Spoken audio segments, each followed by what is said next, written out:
செயலை விதையுங்கள், பழக்கம் உருவாகும். குணத்தை விதையுங்கள், உங்கள் எதிர்காலம் உருவாகும்.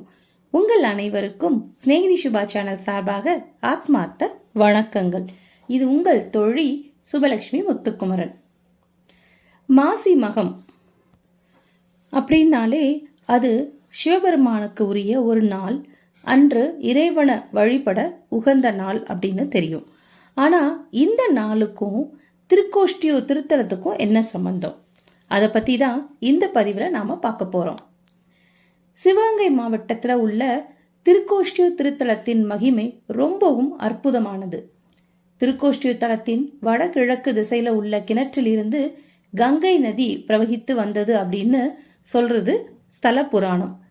இங்கு ஆண்டுதோறும் மாசிமக திருவிழா தெப்பத் திருவிழாவாக விமரிசையாக நடைபெறுகிறது. திருக்கோஷ்டியூர்ல சௌமிய நாராயண பெருமாள் கோயிலுக்கு வந்து மாசி மக நன்னாளில் தெப்பக்குளத்திலிருந்து விளக்கெடுத்து சென்றால் ஒளிமயமான எதிர்காலம் உறுதி அப்படிங்கிறது பக்தர்களோட நம்பிக்கை. அதனால்தான் இந்த கோயிலுக்கு வரும் பக்தர்கள் சௌமிய நாராயண பெருமாளை வேண்டிக் கொண்டு குளக்கரையிலிருந்து வேறு யாரோ ஏற்றிய விளக்கை வீட்டுக்கு எடுத்து வந்து வழிபடுகிறார்கள். பின்னர் அடுத்த ஆண்டில் அவர்கள் மனதில் நினைத்த செயல் நிறைவேறியவுடன் விளக்குகளை கொண்டு வந்து தெப்பக்குளக்கரையில் விளக்கேற்றி வழிபடுவர். ஒவ்வொரு ஆண்டும் மாசிமக திருவிழா இந்த மாதிரி இந்த திருக்கோஷ்டியூர்ல ரொம்ப விமர்சையா நடைபெற்று வருது. மகாவிஷ்ணுவோட 108 திவ்ய தேசங்கள்ல ஒன்றாக போற்றப்படுறதுதான் இந்த திருக்கோஷ்டியூர் ஸ்ரீ சௌமிய நாராயண பெருமாள் திருக்கோவில். கதம்ப மகரிஷி இந்த பகுதியில தவம் செய்து தன்னோட தவத்திற்கு மனிதர்களாலும் மிருகங்களாலும் அரக்கர்களாலும் எந்தவித இடையூறும் ஏற்படக்கூடாது அப்படின்னு இறைவனை வேண்டிக்கிட்டாராம். ரணியாசுரன் அப்படிங்கிற அரசன் முனிவர்கள் மற்றும் தேவர்களை துன்புறுத்தி வந்தான். அவனை வதம் செய்வது குறித்து பிரம்மா, விஷ்ணு, சிவன் இப்படி எல்லா தேவர்களும் சேர்ந்து இங்க ஆலோசனை செஞ்சதாகவும், இதனால தான் இந்த ஊருக்கு திருக்கோஷ்டியூர், அதாவது கோஷ்டியா சேர்ந்து ஆலோசித்த இடம் அப்படின்னு சொல்லி பெயர் வந்ததாகவும் சொல்லப்படுது. மந்திர உபதேசம் வேண்டி ராமானுஜர் திருக்கோஷ்டியூர் நம்பிய 18 முறை தேடி வந்தது இங்குதான். உலக மக்கள் அனைவருக்கும் ஓம் நமோ நாராயணாய அப்படிங்கிற 8 எழுத்து மந்திரத்தை ராமானுஜர் உபதேசித்ததால் திருமந்திரம் விளைந்த திவ்ய தேசம் அப்படிங்கிற பெருமை கொண்டதும் இந்த திருத்தலம்தான். பேரழகு கொண்டவர் என்பதால் இங்கிருக்கும் பெருமாளுக்கு ஸ்ரீ சௌமிய நாராயணர் என்பதும் திருநாமம். பொதுவா கோயில்கள்ல உற்சவர் விக்கிரகங்கள்ல பஞ்சலோகத்தால் அமைப்பாங்க. ஆனா தூய்மையான வெள்ளியாலான விக்கிரகம் இங்க இருக்கு. இதை தேவலோக இந்திரனே தந்ததாக ஒரு ஐதீகம்.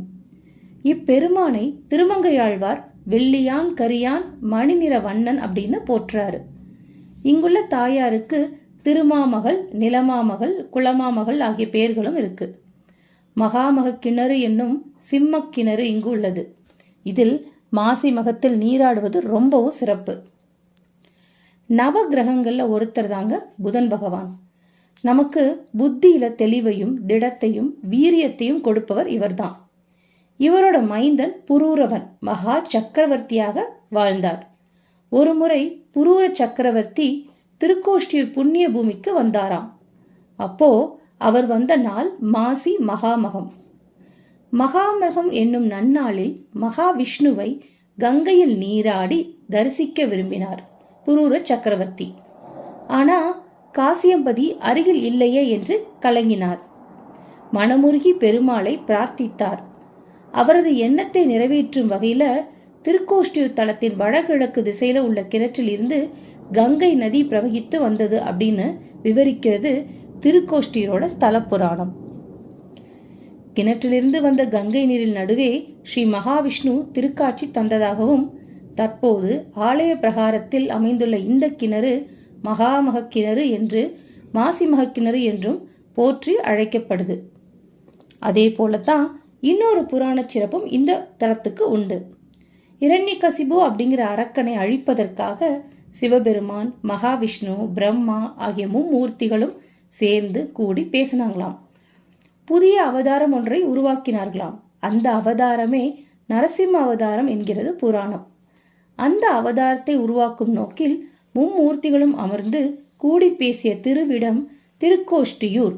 கோஷ்டியாக எல்லோரும் கூடி பேசிய ஊர் என்பதால் திருக்கோஷ்டியூர் அப்படின்னு வந்ததுன்னு சொல்றாங்க. பெரியாழ்வார், திருமங்கையாழ்வார், திருமழிசை ஆழ்வார், பூதத்தாழ்வார், பேயாழ்வார் அப்படின்னு 5 ஆழ்வார் பெருமக்கள் இந்த தலத்து பெருமாளை கண்குளிர தரிசித்துள்ளாங்க. மங்களாசாசனமும் இதுல செய்யப்பட்டிருக்கு. இந்த தலம் திவ்ய கஷேத்திரங்கள்ல மிக முக்கியமான தலம்னு திருமால் பக்தர்களால் கொண்டாடப்பட்டு வருது. இத்தனை பெருமைகள் கொண்ட திருக்கோஷ்டியூர் திருத்தலத்தின் இன்னொரு அற்புதம் கோயிலோட திருக்குளம். மாசி மாதத்துல தெப்பத் திருவிழா நடைபெறும். இந்த விழாவின் முக்கிய அம்சம் திருத்தேரோட்டம். அதே போல மற்றொரு சிறப்பு திருக்குளத்தில் பக்தர்களால் ஏற்றப்படும் விளக்கு. திருக்குளத்தில் விளக்கிட்டு வழிபட்டால் குளம் தழைக்கும் என்பது பக்தர்களின் நம்பிக்கை. பக்தர்கள் தங்களின் கோரிக்கைகள் நிறைவேறுவதற்காக குளக்கரையில் விளக்கேற்றி வழிபடுவார்கள். அந்த விளக்குகளை எடுத்து வந்து வீட்டில் தினமும் தீபாராதனை காட்டி வழிபட்டால் நினைத்த காரியம் நிறைவேறும் அப்படிங்கிறது ஒரு நம்பிக்கை. சௌமிய நாராயணரிடம் வேண்டுகோள் வைத்து அது நிறைவேறியவர்கள் தெப்பக்குளத்தில் தீபமேற்றி வழிபடுவது சிறப்பாகும். அந்த விளக்கை புத்திர பாக்கியம், திருமணம் போன்ற கோரிக்கைகளை வைப்பவர்கள் வீட்டிற்கு எடுத்துச் சென்று பூஜை அறையில் வைத்துக் கொள்ளலாம். வேண்டுதல் நிறைவேறியதும் அடுத்த மாசி மகத்தன்று மீண்டும் அந்த விளக்குடன் மேலும் 3 அல்லது 5 அகல் விளக்குகளை ஏற்றி வைக்கின்றனர். இந்த கோயிலுக்கு வந்து ஏராளமான பக்தர்கள் நீராடிவிட்டு தீபமேற்றி வழிபடுவர். மாசிமக தினத்தை முன்னிட்டு பெருமாள் வெண்ணெய் தாழி அலங்காரத்தில் தெப்ப குளத்தில் எழுந்தருளுவார். தெப்பம் முட்டித்தள்ளும் அளவு அவ்வளவு கூட்டம் இருக்கும். நாளைய தினம் தெப்பத் திருவிழா கூட நடைபெறும். சிவகங்கை மாவட்டம் திருப்பத்தூரிலிருந்து 8 கிலோமீட்டர் தொலைவில் உள்ளது இந்த திருக்கோஷ்டியூர்.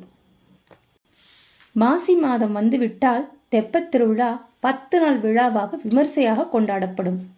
கொடியேற்றத்துடன் தொடங்கி நடைபெற்று வரும் இந்த விழாவின் முக்கிய அம்சம் திருத்தேரோட்டம். அது இந்த வருடம் மார்ச் மாதம் 12ஆம் தேதி மாசி மகம் வருது. அந்த தினத்துல அந்த சிவகங்கைக்கு அருகில உள்ளவங்க திருக்கோஷ்டியூர் சென்று இதே மாதிரி விளக்கு வழிபாட்டை மேற்கொள்ளலாம். இந்த வழிபாட்டினால பெருமாளோட பூரண அருள் கிடைக்கும், நினைத்தது நிறைவேறும் அப்படிங்கிற நம்பிக்கை இன்னைக்கும் நிலவிட்டு வருது. இந்த மாசி மக சிறப்பையும் திருக்கோஷ்டியூர் பெருமையும் நீங்க நல்லா இந்த பதிவு மூலம் தெரிஞ்சிட்டு இருப்பீங்கன்னு நாங்க நம்புறோம். இந்த பதிவு உங்களுக்கு பிடிச்சிருந்தா நீங்க லைக் பண்ணுங்க, ஷேர் பண்ணுங்க, மறக்காம ஸ்நேகிதி சிவா சேனலை சப்ஸ்கிரைப் பண்ணிடுங்க. இத்துடன் உங்களிடம் விடைபெறுவது உங்கள் தோழி சுபலட்சுமி முத்துக்குமரன். வணக்கம். வாழ்க வளமுடன். ஆத்ம நமஸ்தே. ஹரே கிருஷ்ணா. வெற்றியுமதே.